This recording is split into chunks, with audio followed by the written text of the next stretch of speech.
got to prepare for the noise, prepare for the emotions that come, and that's what our season has done for us. We've been through a lot of that, and again, there'll be new challenges that present themselves. Hello and welcome in. It's always college football. I'm your host, Greg McElroy, and we are so happy to have you here with us on our Rivalry Week preview show. It's my favorite week of the college football season. I think you guys, if you love the sport the way we love the sport, you probably feel the same way. The outcomes that will be determined in this weekend's games, you have to live with for the next 365 days. So a lot is on the line, not just on the field, but also in a lot of fans' personal lives. So it's important to put your best foot forward this week because you don't want to live with the ramifications of coming up short to your rival and having to hear about it all the time from your friends and family that are probably in close proximity to you. I love Rivalry Week. I think it what makes our sport different. You look in other sports, the NFL, for example, great rivalries in the NFL, but they play each other twice a year at the very least. Great rivalries in the MLB with the Yankees and Red Sox, Dodgers, Giants. There's a ton that are very impactful, but they play each other 18 times a year. In college football, you get one shot in the regular season to play your rival. You might see them now with how things have changed. You might see them a couple times. It's possible, but we haven't really seen a lot of repeat matchups in the postseason just yet. Granted, just 1 year, the 12-team playoff that we have to rely on, but it's fun nonetheless. You want to get this win. It's a legacy game and one that people will remember forever in the event in which you're victorious or in the event in which you lose. One other observation this week, and Rivalry Week often leads to chaos. It's not uncommon to see the underdog in many situations rise up and play to a level beyond that of what was expected. But do you realize how many college football playoff contenders are on the road this week? We know it's hard to go on the road in college football, right? I'm not telling you anything you don't know, but just so you know, and we'll break down a bunch of these games. Ole Miss travels to Starkville to play Mississippi State. Utah's on the road at Kansas. A&M's on the road at Texas. Texas Tech's on the road at West Virginia. Granted, that's a 24-point margin right now, according to Vegas, but still on the road nonetheless. Ohio State's at Michigan. Miami's at Pitt. Oregon's at Washington. James Madison at Coastal Carolina.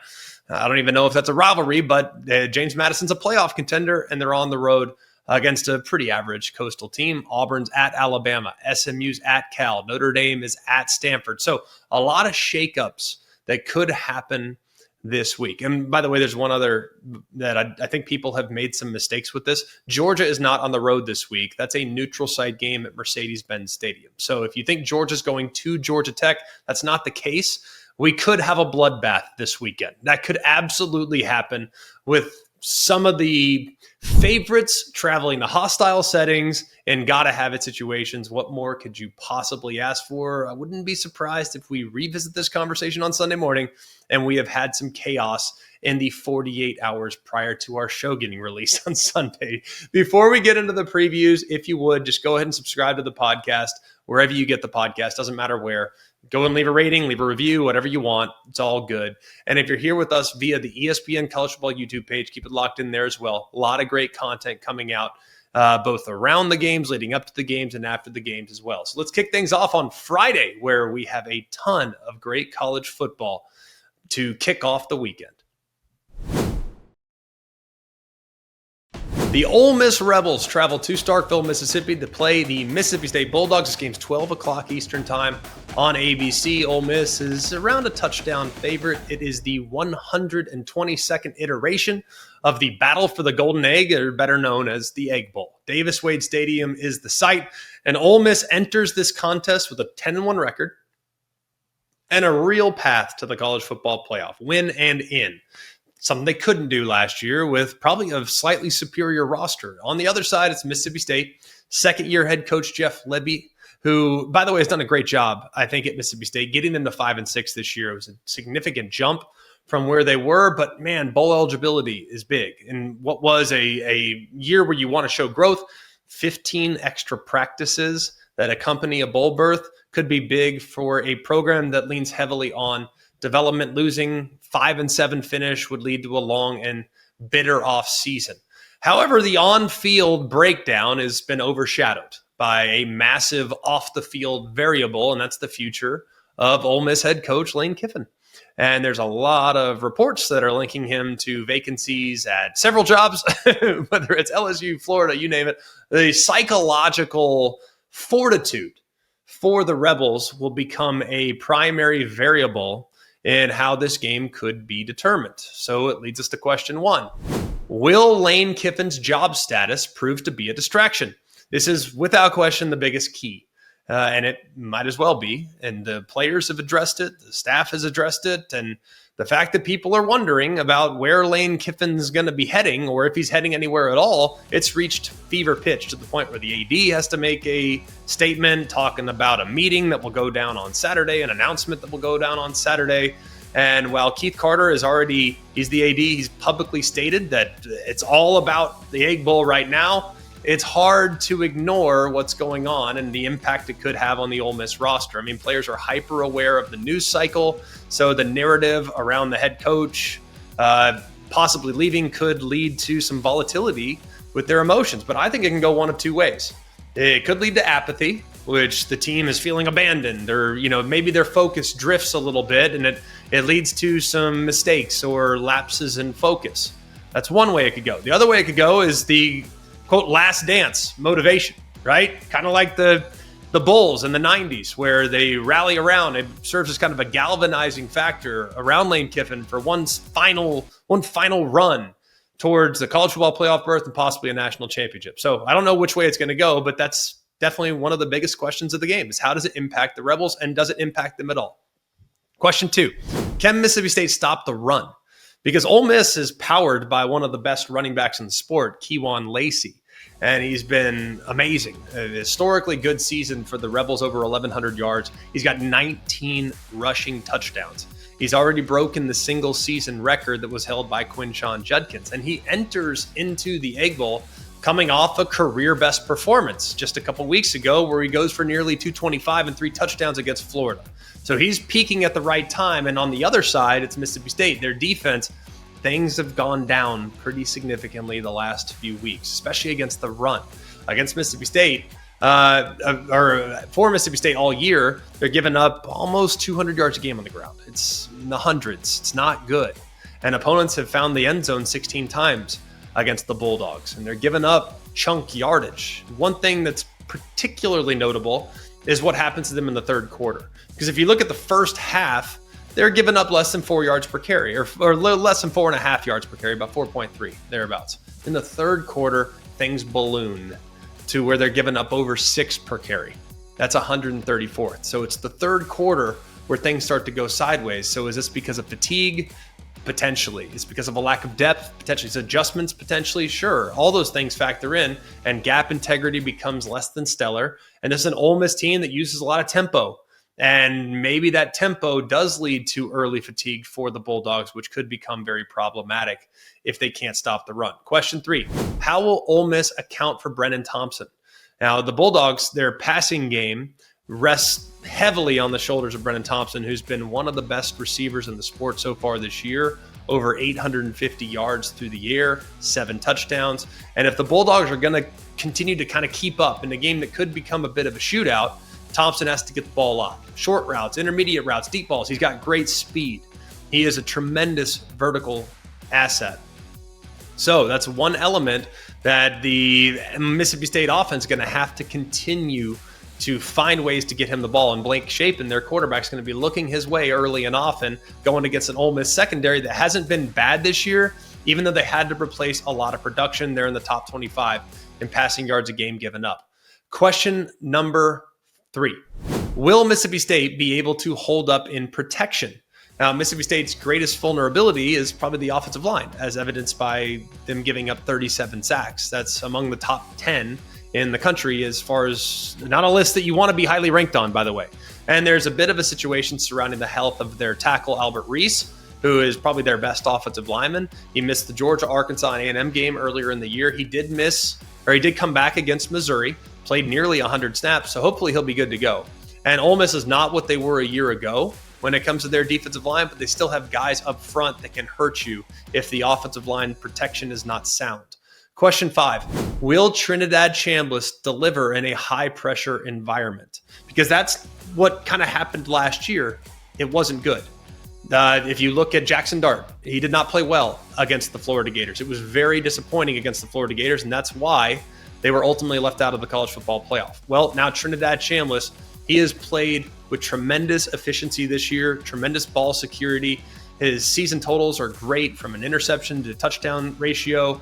The passer rating's been great, and the mobility is also fantastic as well. And the last time he played in a winner go-home game was against Valdosta State last year in the Division II National Championship game. And he accounted for 5 touchdowns that day. And they won the national championship 49-14. So he has risen to the occasion before, albeit at the D2 level. Can he do it now against a foe that would love nothing more than to knock off their playoff-bound rivals? I'm taking Ole Miss in the game. If you want to beat the Rebs, you got to stop the run. I'm not confident that Mississippi State can do it, not with what I've seen from them defensively the last couple weeks. I think Ole Miss will win this game as long as they're focused. If they're not and that focus starts to drift, that's how it becomes competitive. I don't think it will. I think the Rebels handle business and punch their ticket to the college football playoff. The Utah Utes travel to Lawrence, Kansas. This game's 12 o'clock Eastern time on ESPN. The Utes a healthy double-digit favorite, and they're trying to solidify their standing as a possible at-large team. Kansas, with a win, they can go bowling, which is always a great accomplishment for Lance Leipold and the Jayhawks. Question 1, can Utah continue to pound the football? Look, their offense is all about a dominant rushing attack, which is in the top 2 in the country at averaging around 280 a game. And the foundation for their success is the offensive line, which has been one of the best in the country. They have been named a semifinalist for the prestigious Joe Moore Award. And Kyle Whittingham, and he's been around for a while, he's even publicly praised the group as arguably the best offensive line he's ever coached. Their rush efficiency is amazing. They have great running back depth. They have great running back personnel. Wayshawn Parker's outstanding. He's the featured guy, one of the best backs in the Big 12. But then you also have to account for Devin Dampier, who's incredible in his own right with the ball in his hands. And don't forget another guy in this offense in Bird Ficklin, the backup quarterback, but also a weapon that will be utilized at times throughout the game. Those guys combined for nearly 1,100 yards or over 1,100 yards between Dampier and Ficklin. So really an amazing group running the football, and Kansas gives up nearly 175 yards a game on the ground and nearly 5 yards per carry. So that's a big problem if you are the Jayhawks. Question 2, can Jalen Daniels play the spoiler? Look, Jalen Daniels has been the engine of Kansas's resurgence the last couple of years. Been respectable throwing the football, maybe not as many yards as you would have liked, but he's still really good when it comes to keeping plays alive. And he knows this is his last shot. This is his senior day to go and knock off a big-time opponent this year. And this pass rush for Utah can be problematic. They have a bunch of sacks. They have 30 this year. And their defensive scheme, you know they're going to want to generate pressure. They're going to want to try to kind of talk Daniels into throwing it into traffic. But if you look at Utah's secondary, for the most part, it's been excellent. However, there was one game this year against Baylor that wasn't quite so good. They gave up over 400 through the air. So it's really about Jalen Daniels. Can he do what he needs to do to neutralize a talent advantage? We'll find out. I don't think they will. Utah, I think last week was the sleepwalk game. I don't think you get 2 in a row. And I don't think Kansas can stop the run. So their only path is to win by way of a shootout, kind of like Kansas State made it. And I don't know if Kansas is going to be able to keep up with the Utah Utes. The Georgia Bulldogs travel to Atlanta to take on the Georgia Tech Yellow Jackets. This game's 3:30 Eastern time on ABC. Is a neutral site game in the very friendly confines, by the way, for the Georgia Bulldogs of Mercedes-Benz Stadium there in Atlanta for clean, old-fashioned hate. Is there a better name, by the way, for a big rivalry? I think it's one of my favorites. Just clean, old-fashioned hate. That's exactly what it is. It sums it up beautifully. The Georgia Bulldogs enter the game with a 10-1 record. Georgia Tech on the other side, a strong 9-2 mark this year. The combined 19 regular season victories represent the highest combined win total in the history of the series. It dates back to 1942. So clearly, probably one of the biggest versions of clean, old-fashioned hate that we've seen in quite some time. Look, it's a high-stakes game. Last year, If you look at the game, it required 8 overtimes for Georgia to secure that narrow victory. But there's a lot of pressure, I think, on Georgia Tech to try to live up to that expectations. Look, both teams are awesome on the offensive side. Georgia Tech and Georgia are among the best on offense in all of college football when it comes to points per game. The big difference is really on the defensive side. The Bulldogs are top 12 in scoring defense. They're 14th in total defense. And conversely, Georgia Tech's defense, not quite the same. They're 77th in scoring, and they are 108th in total defense. So that is the big difference. Both offenses can go, but can Georgia Tech's defense rise up to the occasion and play the spoiler? Question number 1, can Georgia Tech weaponize Haynes King as a runner? Look, Georgia Tech's offensive framework is rooted in a downhill, powerful running scheme that is beautifully called by former Georgia coach Buster Faulkner, their offensive coordinator at Georgia Tech. And Brent Key, of course, plays a hand in this as well. And this is a rushing offense that's in the top 20. They are really efficient, well over 5.5 yards a carry. And their performance is going to be anchored by an offensive line that's pretty stout. They've been solid.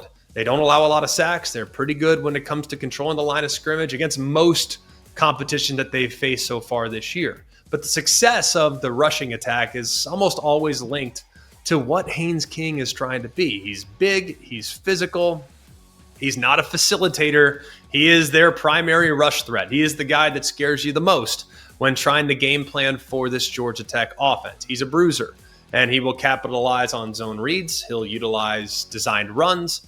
As a result, this year, he's got nearly 900 rushing yards and 15 touchdowns on the ground. And this dual threat ability, it forces defenses' hands. So do you dedicate additional resources into trying to contain the quarterback, stop the quarterback run, bring safeties close to the line of scrimmage?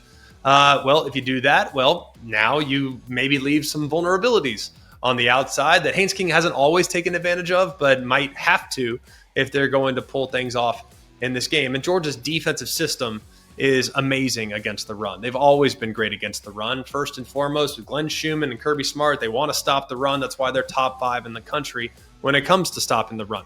So the biggest key in this matchup is if Georgia Tech can establish the run, then they can potentially control the clock and limit how much their vulnerable defense is on the field against a super explosive Georgia offense. Question number 2, will Georgia control the line of scrimmage offensively? Probably the most critical factor in this game is Georgia's offensive line, their running backs, and utilizing Gunnar Stockton, their quarterback, in the run game as well. But they have to consistently gain yardage on the ground against a statistically inferior Georgia Tech rush defense. They have to take advantage of this.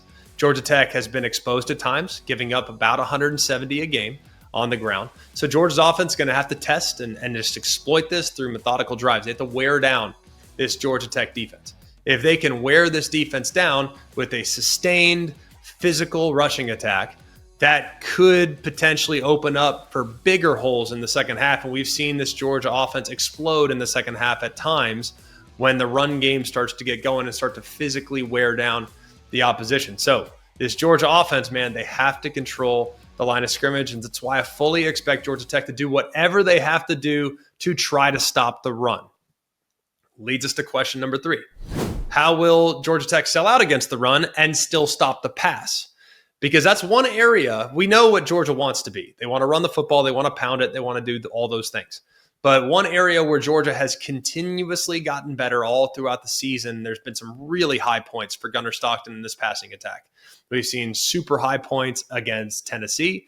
We saw super high points against Ole Miss. We've seen super high points against a lot of different teams they've seen this year. I mean, Gunnar Stockton's playing as well as anybody in college football. He's really efficient against Texas. But one thing in particular he's gotten really good at is hitting guys off play action.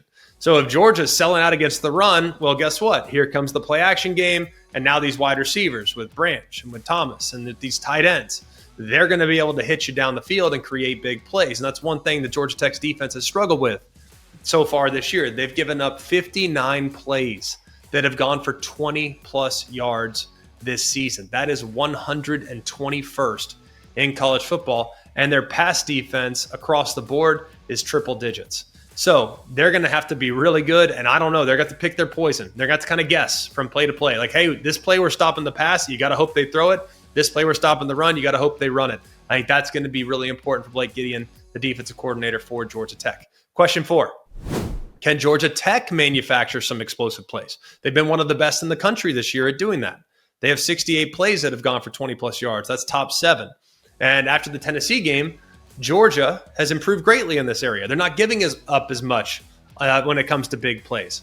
So especially when you take into account the lack of a real formidable pass rush, I think Georgia's done a pretty adequate job this year of adjusting and maybe even becoming a little bit more bend, don't break than they were maybe early in the season. But it's going to be very important for Georgia Tech to create big plays, to create chunk yardage. If they can, that could turn this game into a track meet, which I think gives Georgia Tech a real chance. Question 5, can Georgia Tech play clean football and force some mistakes? Look, Georgia Tech's turnover margin is perhaps the biggest indicator of whether they're going to play well in a big game. They do not have a good turnover margin right now of -6. That is 111th. They'll be putting the ball on the deck from time to time. You cannot survive against Georgia if you make self-inflicted mistakes. You just can't. So Haynes King's got to bounce back from a 2-turnover performance last time out. Remember, he threw the pick 6 against Pitt. It really broke their back. So to have any chance of an upset, the offense, including King, the running backs, the wideouts, they have to play a really clean game. They got to avoid fumbles. They got to avoid interceptions that have at times kind of plagued them throughout the season. Gunnar Stockton, on the other hand, has been super efficient. He doesn't turn the ball over. So I think Georgia Tech does need to win the turnover battle in this game. If they do have a chance. I do think Georgia Tech will score, and I'm expecting this thing to go over the total.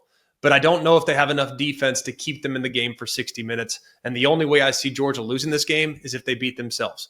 Give me the Dogs, and I would lay the points there in Atlanta. Moving into the night slate on Friday night, it's the Texas A&M Aggies taking on the Texas Longhorns. This game's 7:30 Eastern time on ABC.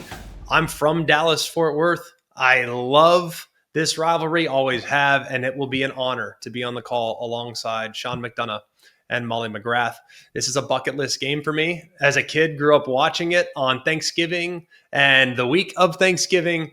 This game is as big as it gets, and to have the opportunity to call it is just the thrill of a lifetime. So grateful for the opportunity. It is the Lone Star Showdown, which, by the way, I did not know it was called that until last year. I grew up just calling it Texas A&M and or Texas A&M Texas, depending on what side of the rivalry you're on. So should be awesome. I can't wait. We all know what's at stake in this game. The Aggies trying to cap off an undefeated season, trying to punch their ticket to the SEC championship game for the first time, and to try to secure a first-round bye in the college football playoff. For the Texas Longhorns, they have 3 losses. They sit there at 8-3. Is there a path in victory to get them into the college football playoff conversation? Perhaps. Are they at the mercy of what happens in front of them? Absolutely. But I do think if they can somehow win this game, there is an argument to be made on the Longhorns' behalf. It's going to be thrilling, and I can't wait to be there in Austin for it. Question number 1. Can A&M's offense continue its remarkable balance? When you watch A&M, they are so much fun to watch on offense. I love what Colin Klein, their offensive coordinator, has done. I love how they try to commit to the run while acknowledging that their most dynamic weapons are probably at wide receiver.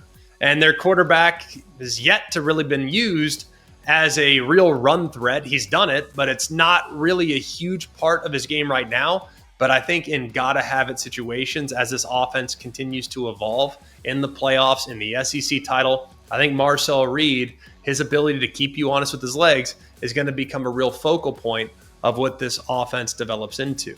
Look, the A&M running back depth, there are some questions there. A couple guys banged up, so I would check the injury report.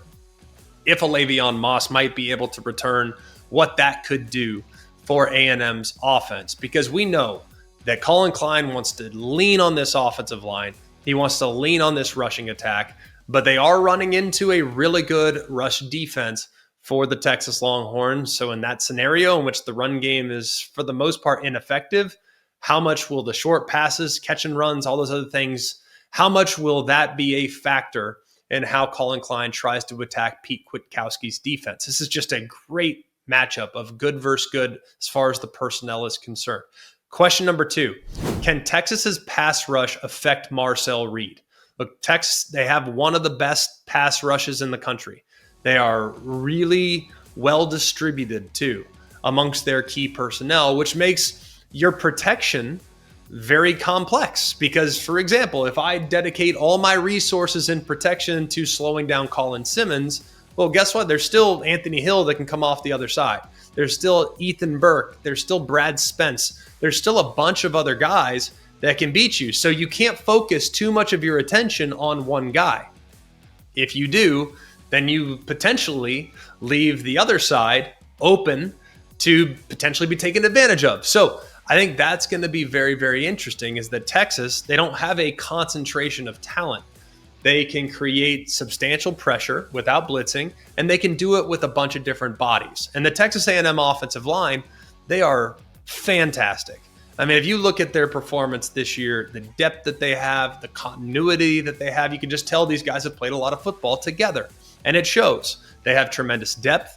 And if you look at the sacks, they've allowed just 11 this year. They've had several games, at least 5, where they had 0 sacks given up, which says an awful lot when you take into account some of the pass rushes that they've had to face. And really, they just had one bad game, and that was against Auburn when they gave up 4 of those 11 sacks. So you can anticipate Colin Klein utilizing some chip blocks with their running backs, utilizing their tight ends to just help out those tackles a little bit and run some delayed routes off of it. So if you use those backs and tight ends to chip and kind of momentarily obstruct the path of these elite edge rushers, then that can do a lot to create a bit of a countermeasure against a very aggressive front. You also are going to potentially have to use the screen game a little bit, which is a really solid tool against an aggressive rush. And they have the weapons at wide receiver and at running back and at tight end from time to time to utilize the screen game. And you can also utilize maximum protection schemes. So you want 7 guys in protection, no problem. The other thing that helps A&M in this scenario is the constant threat of Marcel Reed taking off and burning you like he did against the LSU Tigers on the first touchdown of the game. So his legs will always calm down the pass rush a little bit, but the offensive line will be tested in this game, but they have been up to the test throughout most of the season. Question number 3, can the Aggie passing game continue to be super efficient? Look, Marcel Reed's been very efficient this year. And while I think a big part of it, if you can keep the pressure off of him, that will help. He has at times been willing to take some chances with the football that are not always the smartest decisions. But I think when you think about protecting him and making sure that the passing game is protected as well, it's not so much about lost yardage, but it's about possibly creating short fields for the Longhorn offense, because he will potentially throw into traffic. Now, he'll make some mistakes. There's a reason why Texas A&M is 109th in turnover margin at -5. But if he's making great decisions, then the Aggies have arguably the most dynamic receiving threats in the SEC, with Mario Craver, who is incredible, and Casey Concepcion, who's been incredible as well. It's a bit of a pick your poison dilemma at wide receiver, because both guys have outrageous speed. And Craver, for example, I mean, he exploded early in the year. He went for over 200 against Notre Dame. However, defenses, they've kind of adjusted, and then we've seen them start to utilize, maybe in some cases, some bracket coverage to prevent giving him the possible home run ball. And if they bracket him, then guess what? Guess who's in one-on-one?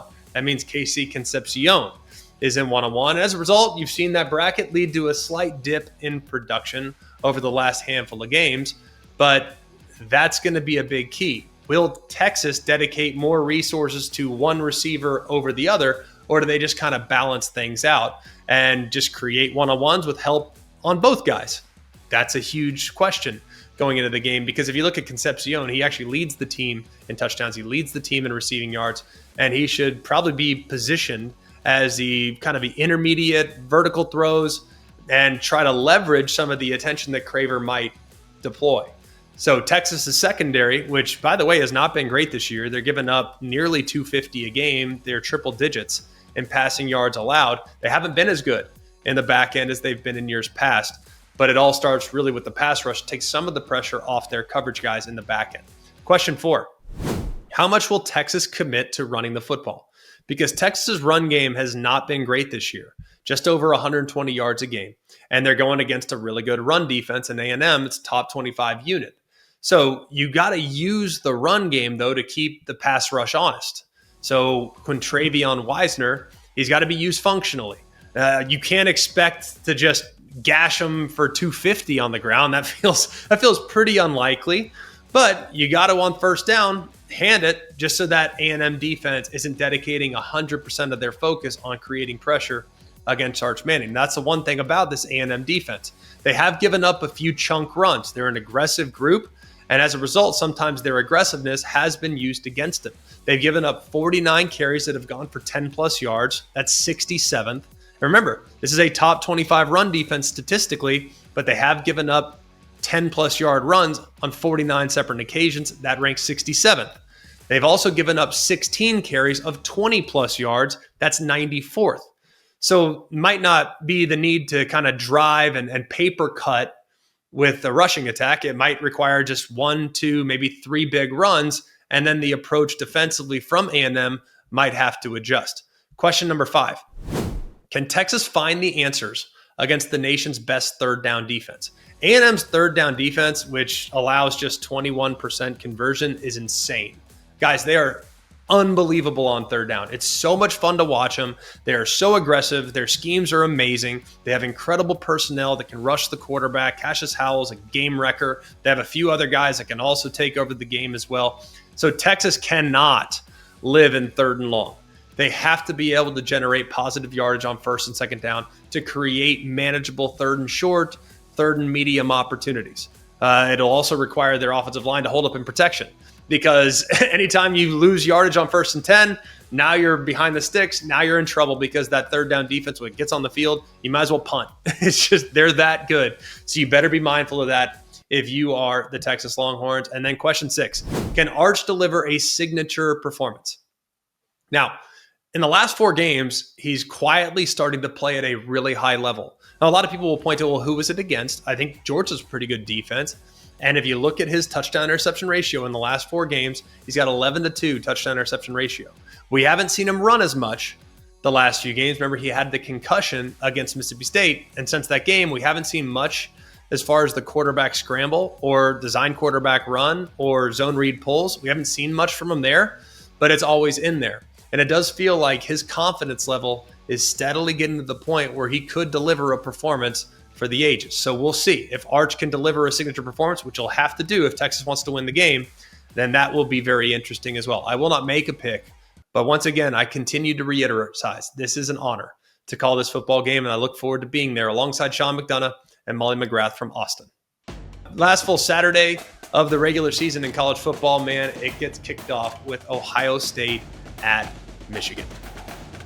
12 o'clock Eastern time on Fox, the 121st edition of just the game.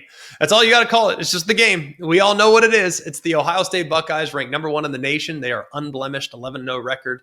They head to Ann Arbor to try to exercise some ghost of 4 consecutive defeats to the Wolverines. Now, the narrative arc of this matchup is heavily defined by the immense pressure on Ryan Day and the need to get a win against Michigan. While you look at the 11-0 start, tons of NFL talent, there's always that shadow of the Michigan Wolverines defeats that looms large over the program. They haven't beaten Michigan since 2019. So the Michigan Wolverines, if they can win this game, they might need a little help to get to the Big Ten championship, but the opportunity to potentially get in as an at-large playoff team remains very real in victory in this matchup. So just a lot of great storylines surrounding this game. I hope you're as excited as I am. Question number 1. Are there any limitations with Jeremiah Smith and Carnell Tate? Now, these guys are incredible at wide receiver, and they are universally recognized as the top wide receiver tandem in the country. They are crucial components to this Buckeye passing attack. Those 2 guys combine to account for well over 50% of the team's total receiving production. And both players were held out against Rutgers. And Coach Ryan Day has characterized their injuries as kind of day-to-day at this point. Carnell Tate's been out for a little bit longer. But one would assume that Jeremiah Smith's going to be back, and one would hope that Carnell Tate would be back, but the impact of their absence was kind of evident in the Rutgers game because Julian Sayin, who's incredible from a completion percentage, did see his production curtailed just a hair, went for under 160. The completion rate dropped significantly based on his season-long averages. So the absence of a vertical passing threat, does the Ohio State offense pivot like they had to do last week to a powerful rushing attack? Potentially. They went for over 250 on the game against Rutgers, and that significantly exceeded what they've done up to this point of the season, where they averaged just over 160 a game. So we know they can. So the big thing is kind of knowing where those two wide receivers are at. It would help you better understand what type of Ohio State offense you're going to get and how Michigan's defense will have to structure to account for those two guys' presence. So the presence and or absence of Jeremiah Smith or Carnell Tate dictates the primary strategic mismatch that Ohio State can leverage. If both are healthy and can play, then the offense is super dynamic, vertical, one that we've all seen 100 times. But if for whatever reason they're at less than 100%, then Michigan can adjust and maybe commit a little bit more to the line of scrimmage, commit a little bit more to trying to stop the run, because the threat of the downfield throw is not as significant if those two guys are at less than 100%. Question number 2, can Michigan's offense control the line of scrimmage and the pace? Now, Michigan's offensive strategy is always going to center around the ground game, right? They are second in the Big Ten right now in rushing per game, nearly 225 a game on the ground, over 5.5 per carry. So we know that they have kind of built their identity to beat the Buckeyes, to emphasize physicality.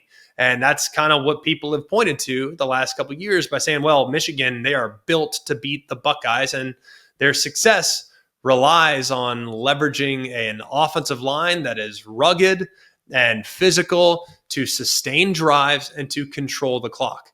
But this is a pretty significant obstacle when you take into account what Ohio State has become on the defensive line. They are one of the best front fours in the country, and this battle will determine the pace of the game.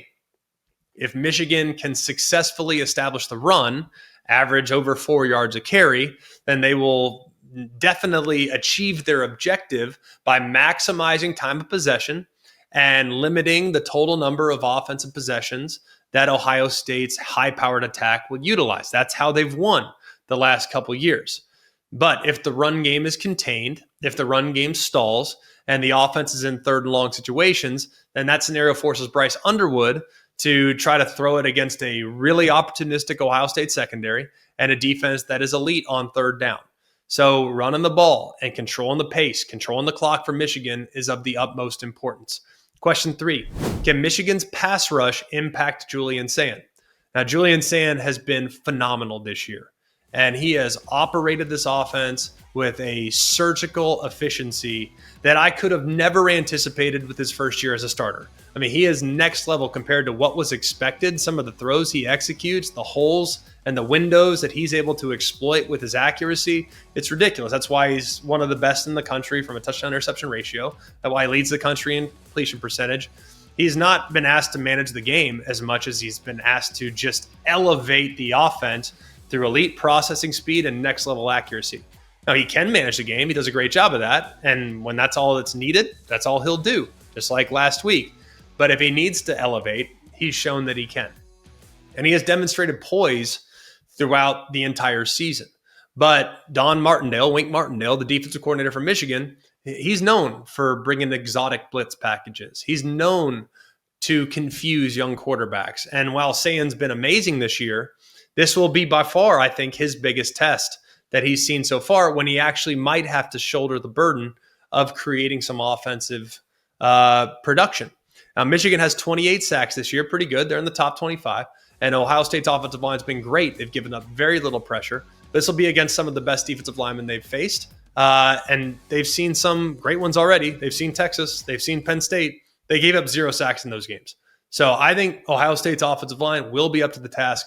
I think they'll handle business against a really good defense. Question number 4, will Michigan be able to manufacture some explosives?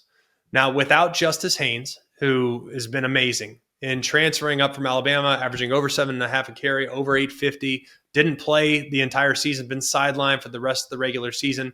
And the Wolverines, they do have great depth at running back. Jordan Marshall's been incredible.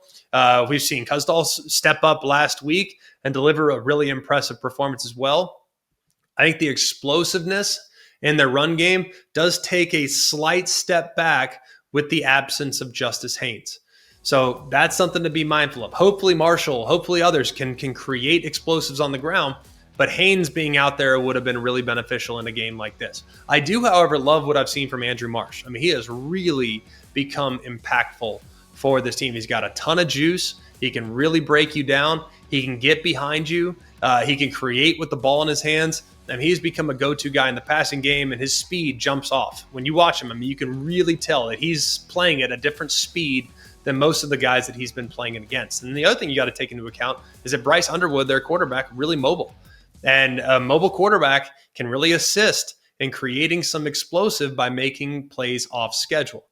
And that's going to be very difficult to do against Ohio State because they have such great personnel defensively with Reese and with Styles and Caden Curry. And these guys are really athletic and they can really run. And Ohio State's been very successful in defending mobile quarterbacks this year, partly because of just how athletic their front seven is. So Ohio State's goal, I think, in this game will be to keep Bryce Underwood in the pocket and force him to try to diagnose some of the pictures and looks that Matt Patricia's secondary will present.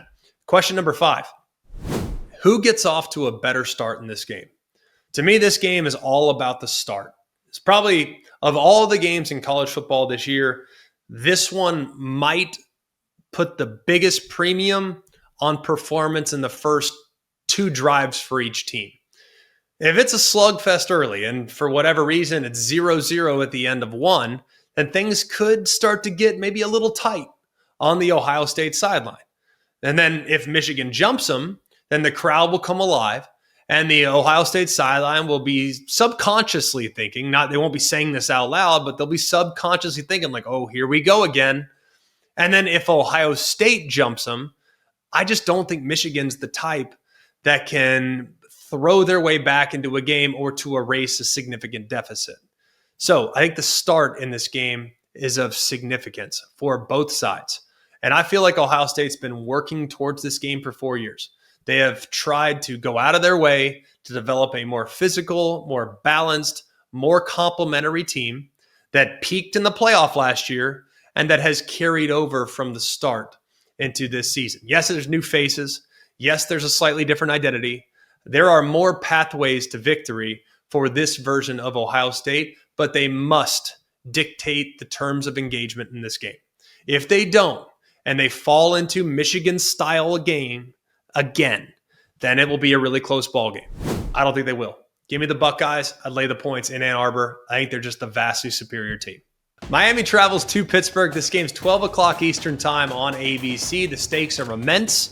Some very complex tiebreaker scenarios that have turned the ACC standings into what some have described as a chaotic jigsaw puzzle. That's kind of what it is. But for Pat Narduzzi, it's pretty simple. The path is very linear. Yes, it's difficult. You got to beat Miami, and you need a loss by either Virginia or SMU. You get a win, and one of those 2 teams loses, you can book your ticket to Charlotte for the ACC title game. And for Mario Cristobal's Hurricanes, it's a little more demanding. You need to beat Pittsburgh.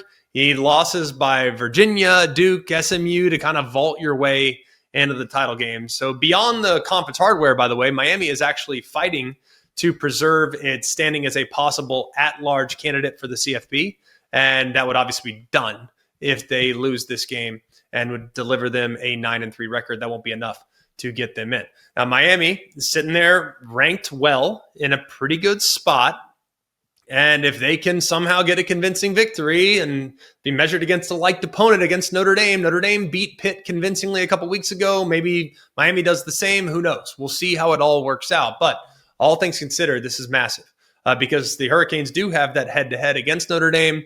And I do think when you look at Miami, they have a couple losses to unranked teams in Louisville and SMU, and maybe SMU gets in and whatnot. All this stuff is challenging. Long story short, win the game, and figure it out after the fact. How do each of these teams win it? Let's go through the questions. Question 1, can Miami protect the football? The biggest story with Miami this year is turnovers. They have 10 turnovers this year. You would think that's not bad. It's pretty good. 11 games, 10 turnovers. It's not bad at all. Well, 6 of those 10 turnovers came in their 2 losses. In the 6 games that they haven't turned the ball over, they've won by a margin of 21 plus points. So it's pretty simple. You keep a clean sheet, it leads to a convincing victory.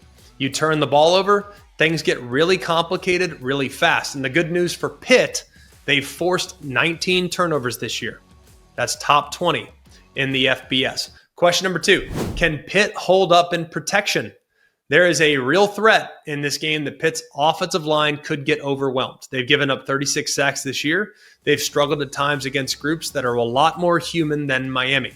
They gave up 6 sacks to Georgia Tech just last week. They gave up 4 against Notre Dame. But if you watch that game, Mason Heinchel was running for his life most of the game. They gave up 7 sacks to Syracuse. They gave up 5 to Florida State. They gave up 5 to West Virginia. Miami is another animal. Akeem Mesidor, Ruben Bain, the most fearsome duo in the ACC. They're probably a top 2-3 duo in the entire country, if not number 1. So Mason Heinchel will have to negotiate the rush and keep plays alive. He's fantastic on the move, and he's great against pressure. So it'll be very important for him to buy time, to extend plays. He's a complete baller, and I think he'll make some plays, but he might make a mistake or two with his youth if that pressure starts to barrel down. Question 3, will either team be able to run the football? Miami and Pitt are both very, very stout against the run this year. Pitt averages about 125 yards a game rushing, and they're up against a Miami team that allows just over 90. Miami rushes for about 150 a game. They'll be facing off against an equally impenetrable group for Pitt that gives up 93 on the ground. Now, if you look at Jeremiah's Love and what Notre Dame did a couple weeks ago, maybe that's more of an indicator of what Pitt is against the run, but still, Miami's a little bit more of a 6 yards, 5 yards in the cloud of dust type of outfit. So it's a little different style than what you see from Notre Dame. Question 4, can Pitt be better on third down and in the red zone? Look, Pitt converts just 33% of their third down conversions. That's 118. That's not going to cut it against a Miami team that allows less than 30. That's a top 6 unit on defense when it comes to critical down and distance. If Pitt can't run the ball and it forces them now into a bunch of third and longs, it's going to put even more pressure on the offensive line against this pass rush in obvious passing situations. Pitt also needs to protect the football because their defense is pretty good when it comes to forcing turnovers as well. But their offense is not turnover proof. They have 17 turnovers this year. Amazingly, 8 of those 17 turnovers for Pitt, they occurred in the red zone. You cannot turn it over in the red zone. Every drive must end in a kick against the Miami Hurricanes. And question 5, now that Miami's getting healthy, will we see the best version of them? Now, quietly, and talks about this. I've haven't heard anyone discuss this. Miami's been dealing with injuries all season long. CJ Daniels at wide receiver has been out. At defensive tackle, they've been without David Blade. They've been without Ahmad Moten. And in the backfield, defensively, they've been without O.J. Frederick and Keontae Scott. They've been without Jordan Lyle and Mark Fletcher at times this year at running back. Like, this Miami team has had to endure some challenges from an injury standpoint. Even Akeem Mesidor missed some time a little earlier in the year. So Miami is looking like they're going to be as close to full strength as they can possibly be, with the exception of Keontae Scott, who's out with the season-ending injury. So I think you get the best version of Miami in this game. I think they will overwhelm the Pitt offensive line, and that's where Miami can win it, is with their offensive line and running the football, committing the run, and Carson Beck playing smart football. If Miami turns it over, Pitt will steal it, but I don't think they will. I think Miami handles their business on the road and gets it done. The Oregon Ducks travel to Seattle, Washington. This game's 3:30 Eastern time on CBS. This is the Husky Stadium backdrop, and Washington this year, they are 5-1 at home, and they will host the 10-1 Oregon Ducks, and they arrive in Seattle after a statement victory last week against USC. It was a game that really validated their offensive personnel. They've had a bunch of injuries. They've navigated through it. Well, Washington enters the fray with a lot of confidence. They completely dismantled UCLA last week, and that really highlighted the dual threat lethality of quarterback Damon Williams. This is one of the best quarterback matchups of the entire season. The battle between Dante Moore for Oregon and Washington quarterback Damon Williams, from a quarterback nerd standpoint, is about as good as it gets. Now, Moore is slightly higher from a QB rating standpoint. They're both, though, in the top 7 nationally. These two guys can take over the game. Nothing gets me more excited than a great quarterback matchup. Question 1, can Washington's O-line hold up long enough to let Williams do his work? Now, that's a big question because Washington's offensive line gets painted as a bit of a vulnerability, and I don't think it's fair. When I've watched them, I think they've actually been decent this year. Believe it or not, they're 10th in the FBS when it comes to time before the first pressure arrives, which that's the ultimate indicator. Like, how long do I have to stand back there before I have to find it and before that defender finally breaks free? Well, Washington's been in the top 10, yet they've given up 25 sacks. That's 93rd. Now, Williams will hold the ball. That's kind of what he does. He wants to buy time. He wants to be creative. But against this group, you have to choose your spots to kind of help your offensive line out because Oregon's not an outrageously dynamic pass rushing group. They have just 18 sacks this year, but they're sound and they're very opportunistic with their pressures. So you don't want to take away what makes your quarterback super special, but you also don't want to hang your offensive line out to dry against the Oregon Ducks. Question 2. Can Oregon continue their explosiveness in the run game? Now, Oregon's ground game is ridiculous. Top 5 in the country, over 6 yards per carry. They are ridiculous. I absolutely love this rushing attack. It translates to about 230 a game. Now, the toughest thing you have to account for when playing against Oregon, though, is the explosiveness in the run game. Their running backs are amazing. They have elite speed. They're so good when they get to the second level. They can make you miss. They can dance. And they also have elite ability to get to the end zone if they are untouched.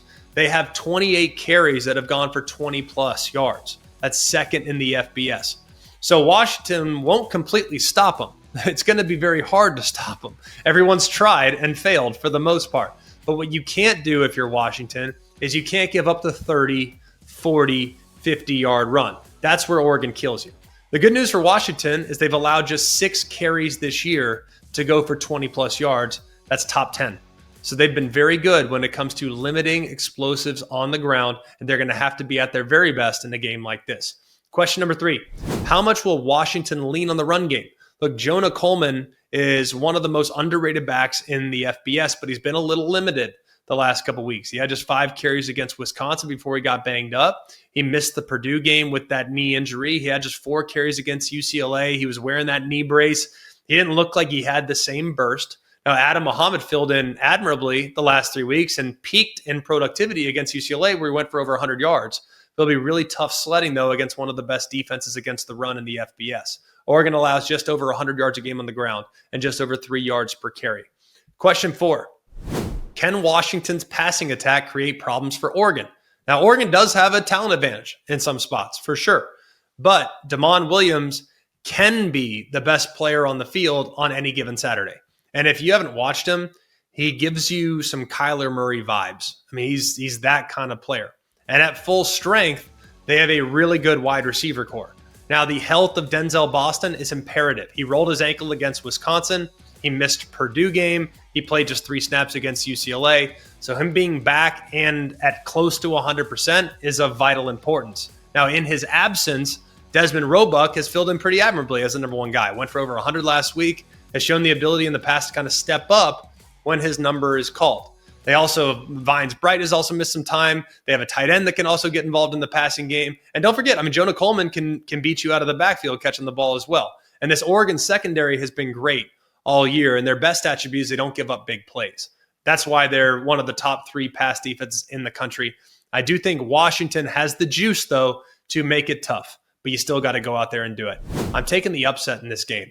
I'm taking the Washington Huskies and Damon Williams to create some magic and kind of show the world that people have been sleeping on them all season long. They played Ohio State tough. They just couldn't finish in the red zone.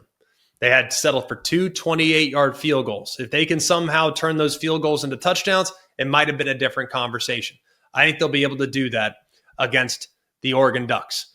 I'm taking the Huskies. I think they get it done and shock the world on Saturday afternoon. The LSU Tigers travel to Norman, Oklahoma at 3:30 Eastern Time on ABC. An exceptionally low total in this game of just 36.5 points. It's pretty simple. Oklahoma wins. They are in the field for the college football playoff. Question 1, how will LSU block them? Because LSU has been struggling along the offensive line. They've had a handful of guys that have missed time, a couple guys that are listed as questionable, doubtful. So the loss of a handful of linemen, whether they're starters or backups or rotational pieces, it obviously compromises the integrity of the offensive line, and it creates a lot of instability in protection and run blocking. And LSU is about to face one of the best defensive lines in the country because Oklahoma is known for generating pressure, generating negative plays, getting you off schedule. They have well over 35, 36, 37 sacks. They are a relentless pass rushing group, and their defensive staff, they will not at all slow things down. They're going to try to bring the heat. They're going to try to overwhelm LSU's offensive line. So if they can't at all block them, that's going to be a huge problem for whoever's standing at quarterback, and we anticipate that being Michael Van Buren. So it leads us to question number 2. Can Michael Van Buren's mobility neutralize the aggressiveness? Now, the offensive line was really magnified, and their vulnerability was really magnified when Garrett Nussmeier was in at quarterback. He is not a mobile option. He's not a guy that's going to break you down with his legs. It's not looking likely that he's going to go. So I'm going to anticipate Michael Van Buren being out there because he does have some mobility. He can keep plays alive, and the quarterback run element can be beneficial for LSU moving the football. So we'll see what happens, but it's going to be very important for Van Buren to be smart against this pass rush, to be decisive against this pass rush, and to take advantage of their aggressiveness. Question 3, can Oklahoma jumpstart the offense? Now, if you look at their offensive production, their scoring, their yardage, their efficiencies, it has not been very good for Oklahoma's offense the last couple weeks. Now, here's the one thing that has been pretty reliable for Oklahoma's offense. When they get short fields, they capitalize. They've definitely done that, and they've found a way to make a big play or two in pretty much every game. Last week, it was the 87-yarder on the catch and run by Satania. Against Alabama, it was a long run by John Mateer for the opening touchdown of the game. So there are ways of them doing it, but it's probably just got to be big play reliant, and that's okay because they have been able to do those from time to time. Question 4, can Oklahoma live in 3rd and medium? I just found this as kind of an interesting stat and going through the breakdown of this game. LSU's defense gives up less than 38% conversion on 3rd and 3 or less. That is the best in college football. To give up just under 38% in 3rd and short is absurd. Guys, that's so good. That's a number that's absurd. So to lead the country in 3rd and 3 or less defense is amazing. Here's what's even more amazing. If they give up 55.6% conversion on 3rd and 4 to 6, that is 131st. So to be first in 3rd and 1 to 3 and 131st in 3rd and 4 to 6 is mind-blowing. So if I'm OU, it's like, all right, let's just get to 3rd and medium, boys, and you'll be in pretty good shape. So just wanted to share that with you. I thought it was interesting. Question number 5, can LSU win the turnover battle? Oklahoma's on a 3-game win streak against quality competition almost exclusively because of what their defense has done and their opportunism. They have forced 8 turnovers in the last 3 games. And against Bama and Tennessee, they had 6 turnovers in those 2 games. They turned those 6 turnovers into 23 points, and they won those games by a combined 8 points. So turning over Oklahoma and not turning it over to Oklahoma is of the highest level of importance for the LSU Tigers. I think both offenses are pretty underwhelming in this game. I think both offenses will struggle. I just think Oklahoma's will struggle less. I think the Sooners win it, but I would not be surprised if LSU covers the number of 10.5. The Vanderbilt Commodores traveled to Tennessee to take on the Tennessee Volunteers. This game's 3:30 Eastern Time on ESPN. Vandy is currently 9-2, one of the best seasons in program history. And if they can get a victory in Neyland Stadium, that would obviously solidify their resume and make a compelling argument on their behalf to maybe enter into the at-large conversation for the college football playoff. Question number 1, which team determines the pace of play? These two teams could not be more different when it comes to their approach to tempo, their approach to pace of play. One team wants to shrink the game. One team wants high volume. Well, Vandy wants to control the clock. All right. They are really stress complementary football and limiting the number of possessions that Tennessee's high volume offense will get. Now, Vanderbilt is really good when it comes to stopping the run. They do a pretty good job of neutralizing some explosive, tempo-based rushing attack. And the Volunteers, they're going to have to maybe play outside of their comfort zone a little bit.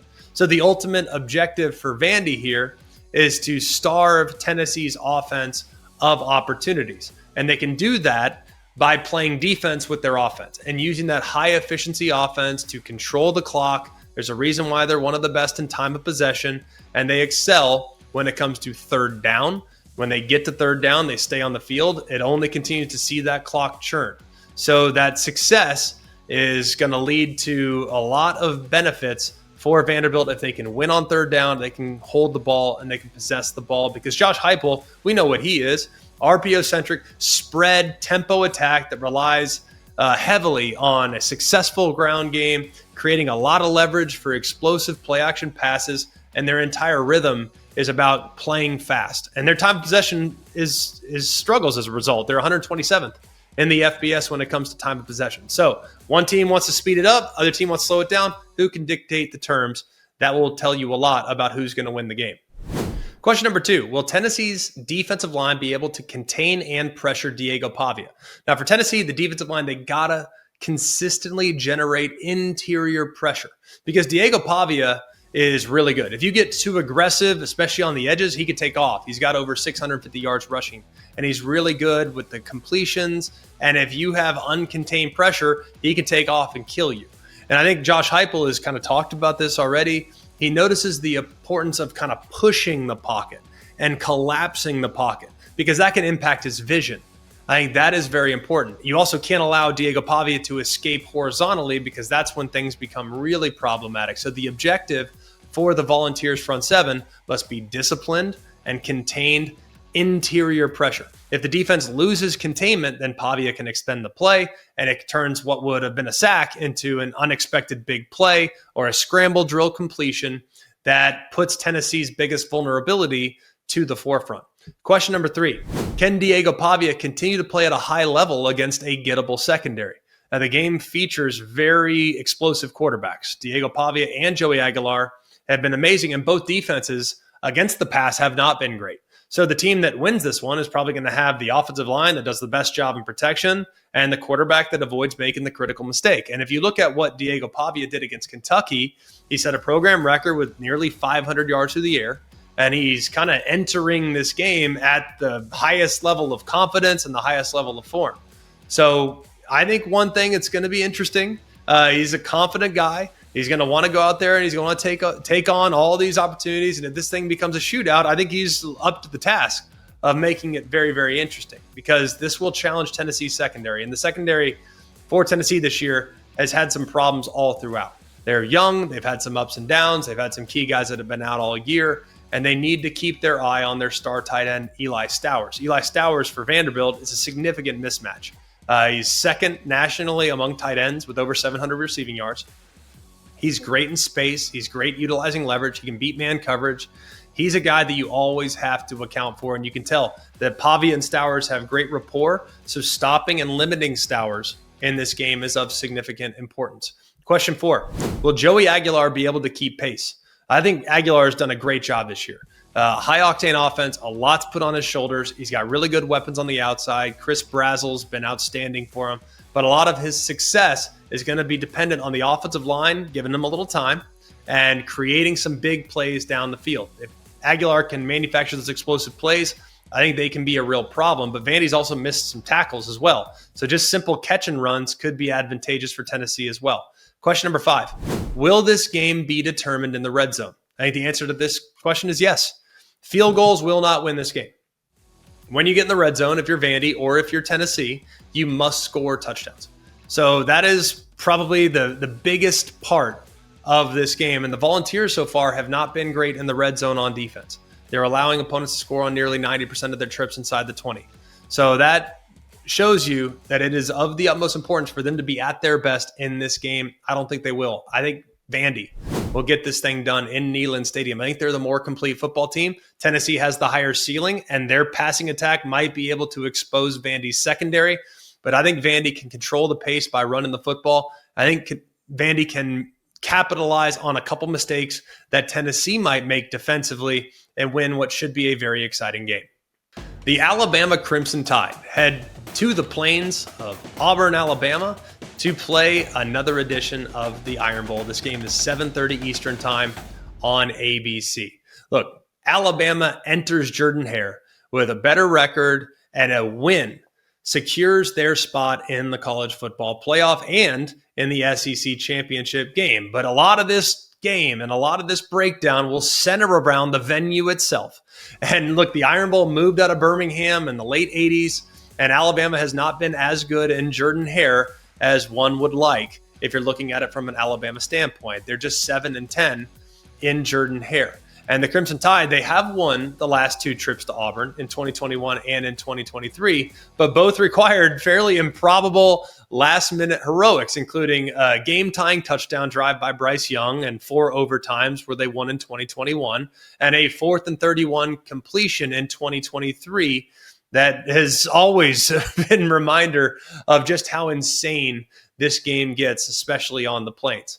You also look at some historically disappointing losses in 2013, 2019, that ended some national title aspirations. So going on the road is very difficult, and Auburn has played well at home in this rivalry. They are 5-1 against the spread in their last 6 home games against the Crimson Tide. Look, Auburn's motivation's outrageously high. It always is in a game like this. They're 5-6. They need a win to get the bowl eligibility and the opportunity to clinch a spot in the postseason while simultaneously knocking out your bitter rival from the playoff. Yeah, you know Auburn's going to bring their best in a game like this. Question number 1, how much will Auburn lean on the quarterback run game? Look, Auburn's quarterback, Ashton Daniels, was held out against Mercer to maintain eligibility. They want to redshirt him, so he didn't play last week, but he is expected to return as the starter for the Iron Bowl. And Ashton Daniels has a lot of juice. He has hit 21 miles an hour in a game. Now, it was last year at Stanford, but this is a guy that can, if you give him a seam, he can take it the distance. And in his 3 games this year with significant snaps, if you remove sacks from the equation, against Arkansas, he had 5 carries for 38 yards. Against Kentucky, he had 10 carries for 84 yards. And against Vanderbilt, he had 16 carries for 103 yards and a couple touchdowns. So you've seen his rushing production go up in the last few weeks. I would expect an offensive identity that looks a little bit like what we saw in the Vanderbilt game where he carried it 16 times. Now, Alabama, statistically, they are really good on the defensive side. They lead the SEC in pass defense. They've allowed just 19 points a game in SEC play. That's number 1 in the SEC. But there have been times when Kane Womack's defense have given up some yardage to the opposing quarterback in the run game. And Daniels, I think, unique ability to kind of scramble without, I guess, taking off and get defenders to commit is of the utmost importance. So I think a big key in this game for Alabama is to neutralize the big runs given up. That's where Auburn can hurt you. They have 18 carries that have gone for 10-plus yards. That's top 25. They have, and Alabama has given up 16 carries of 20-plus yards. So that's 94th.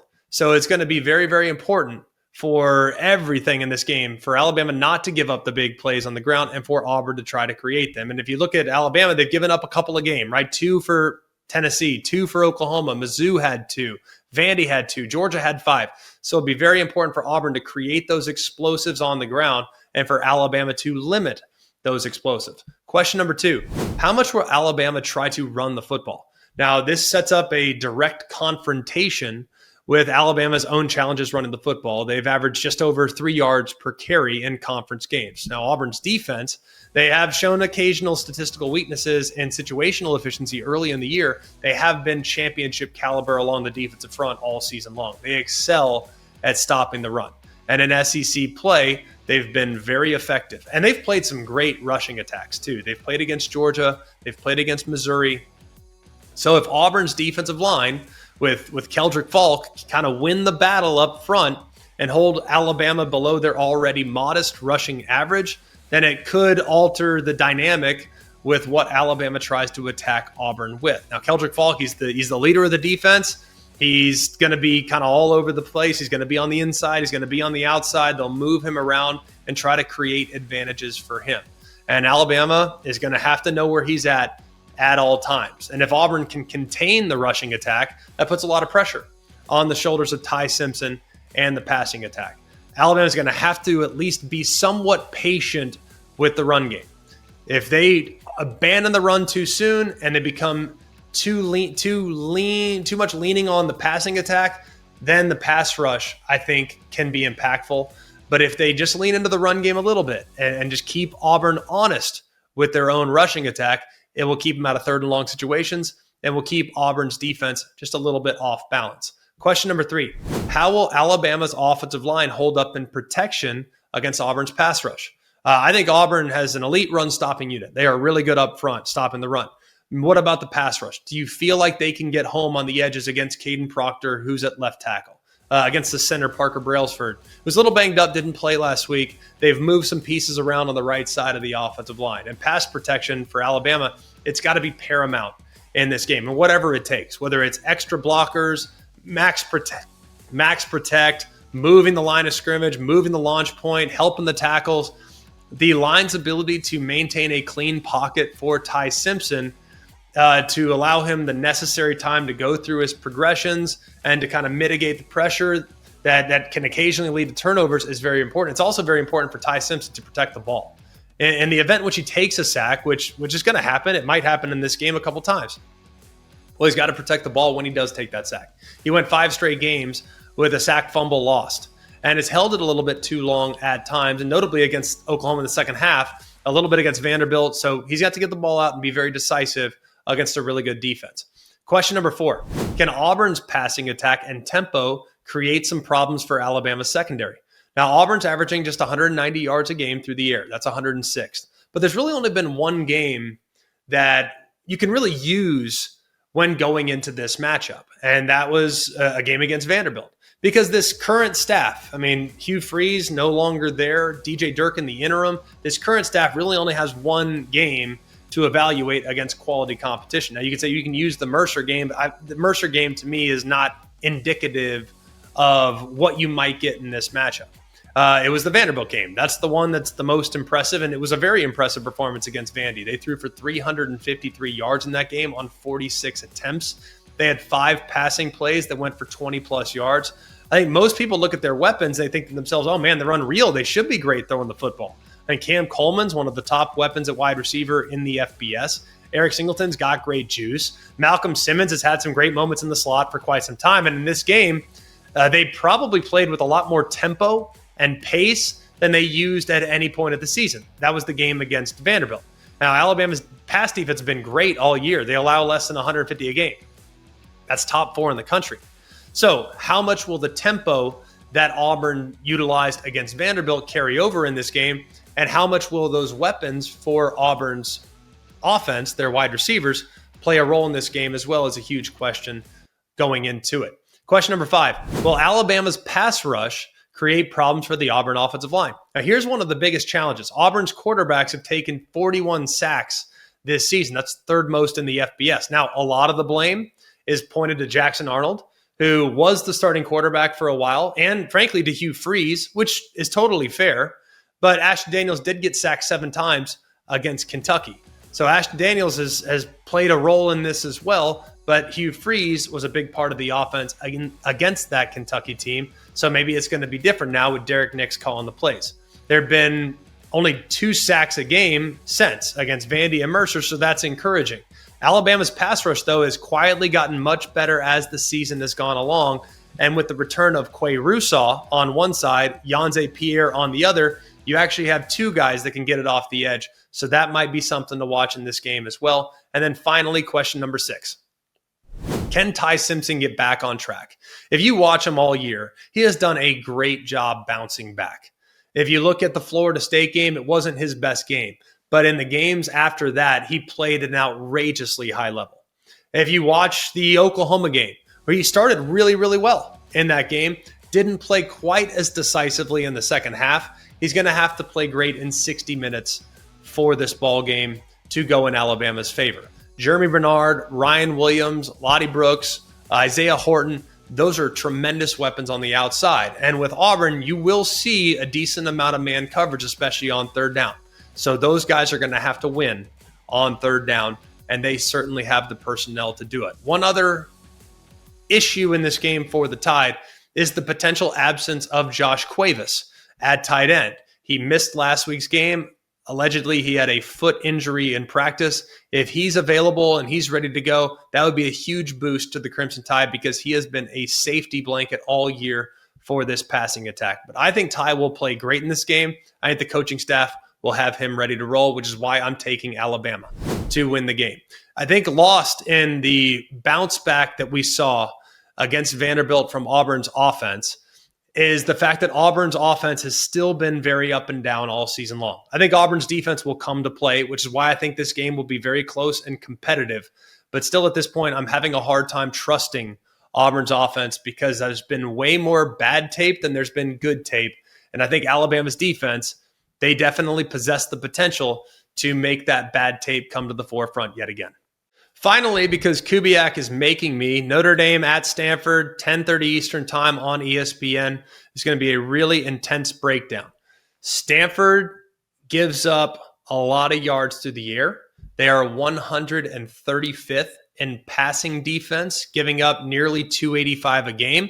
That's a pretty significant statistical mismatch against Notre Dame, because CJ Carr, who's been very efficient this year, just 6 interceptions, 22 touchdowns, over 2,500 yards, he's going to be really good in this game. And I don't think Stanford has the weapons to actually defend it. I think Notre Dame will win this game convincingly. The only way they don't is by messing it up and turning it over. That's my breakdown. Don't turn it over, Irish, and you will be in the college football playoff.